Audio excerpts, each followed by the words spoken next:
मेरे देवादिदेव महादेव, मेरे शंकर, मेरे ओघड़ी, मेरे त्रिकालदर्शी, मेरे कैलाशी अविनाशी के ऊपर एक लोटा जल चढ़ाने का फल क्या है, उसका महत्व पार्वती खंड के अंतर्गत शिव महापुराण में कहा गया कि माता पार्वती जी ने शिव जी से पूछा कि इस एक लोटा जल चढ़ाने का फल क्या है।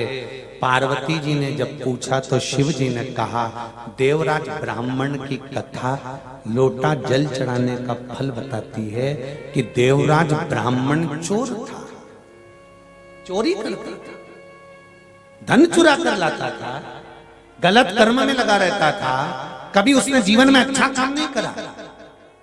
पर शंकर जी के मंदिर में मरते समय, मरने से पहले शिव जी के मंदिर में पहुंचा। शंकर जी के मंदिर में जाने के बाद शिव जी के मंदिर से बाहर निकला, एक बेलपत्री के वृक्ष के नीचे उसके प्राण छूट गए। शिव महापुराण की कथा कहती है तो पार्वती जी ने शंकर जी से पूछा, जब देवराज चोर था, गलत काम करता था, बेईमानी करता था, प्रपंच करता था, छल करता था, बेकार काम करता था, तो देवराज शिव मंदिर कैसे पहुंच गया?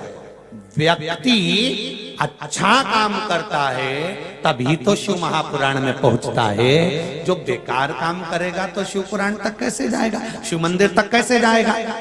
बेकार काम करने वाले को तो भगवान वैसे ही रोक देता है कि तू अच्छी जगह जाए मत। फिर वो अच्छी जगह कैसे पहुंच गया?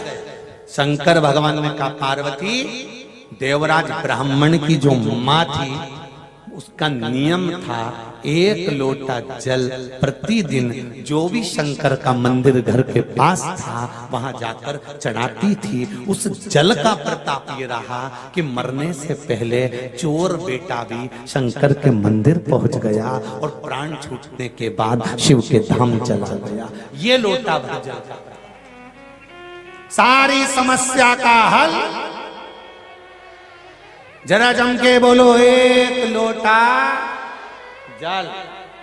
ऑफिस जाओ तो चढ़ा कर जाओ, दुकान जाओ तो चढ़ा कर जाओ, घर से जाओ तो एक लोटा जल चढ़ा कर जाओ। घर का एक एक बच्चा अगर एक लोटा जल चढ़ाता है तो उसके ऊपर शिव एक बहुत सरल भाषा में इस कथा को और अच्छे से ले लो। किसी की शादी में तुम जाओ और तुम जाओ, रोटी खाओ चाहे मत खाओ, पानी पियो चाहे मत पियो, पर जिसने बुलाया है तुम उससे मिलकर आओगे कि नहीं आओगे? अरे बोलो जम के, मिलोगे ना कि भाई हम भले खाना नहीं खाए, टाइम नहीं, हमारे पास समय नहीं है, अब शादी में आए तो हो, पर एक काम तो करोगे ना? क्या? जिसने बुलाया है, जिसके घर शादी है, उससे आमना सामना तो करके आओगे, मिलके तो आओगे, उसको मुंडा दिखा के तो आओगे। क्यों मुंह दिखा कर आओगे? कि उसको लग जाए हम आए थे। उसी तरह तुम पंचाक्षर मंत्र बोलो मत बोलो, तुम षडाक्षर मंत्र बोलो मत बोलो, तुम नमः शिवाय बोलो मत बोलो, तुम श्री शिवाय नमस्तुभ्यम बोलो मत बोलो, तुम कथा सुनो मत सुनो, पर एक काम करना, जैसे शादी में तुम खाना खाओ चाहे मत खाओ, पानी पियो चाहे मत पियो, पर जिसने बुलाया है उससे मिलकर जरूर आते हो, उसको मुंह दिखाकर जरूर आते हो। उसी तरह प्रतिदिन नियम बना लो कि मुझे शंकर जी के मंदिर में अपना मुंह दिखाने के लिए जाना है, जिससे उसके पास जाऊं तो पहचान जाए कि ये रोज आता था, मेरा है, अपना है, उसको पहचान बन जाए, उसकी पहचान करना। एक चाय देने वाला भी रोज ऑफिस में आता है ना, तो ऑफिस के लोग चाय वाले को पहचान जाते हैं। क्यों रे कालू आ गया? हाँ सर, 2 चाय 2 कट ले। फिर अगर 4-6 दिन तक कालू आया और एक दिन नहीं आए तो लोग, दूसरा व्यक्ति आ गया, चाय का ऑर्डर दिया और वो दूसरा आया, क्यों रे चाय तूने दूसरे से मंगवा ली क्या? नहीं वहीं से मंगवाई। तो कालू क्यों नहीं आया रे? कालू क्यों नहीं आया? क्या पता, उससे पूछा क्यों रे आज चाय लेके कालू क्यों नहीं आया? सर उसकी तबीयत खराब है। अच्छा इसलिए नहीं आया। फिर सर को चिंता लगी, देखना उसको अगर कोई दिक्कत परेशानी हो तो मुझे बता देना, हो दवाई मवाई चाहिए तो मैं दूं, बैग में से निकाल के ऑफिस में ही रखी हुई है, बोले तो दे दूं, तबीयत खराब हो तो। क्यों आया नहीं?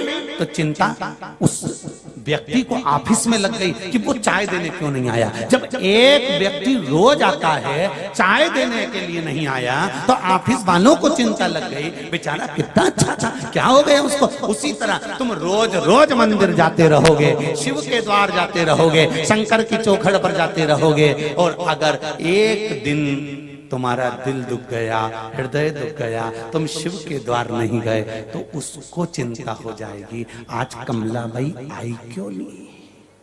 कारण क्या है? क्या हुआ जो वो पहुंची नहीं? क्या कारण हुआ जो वो पहुंचा नहीं है? कारण क्या है?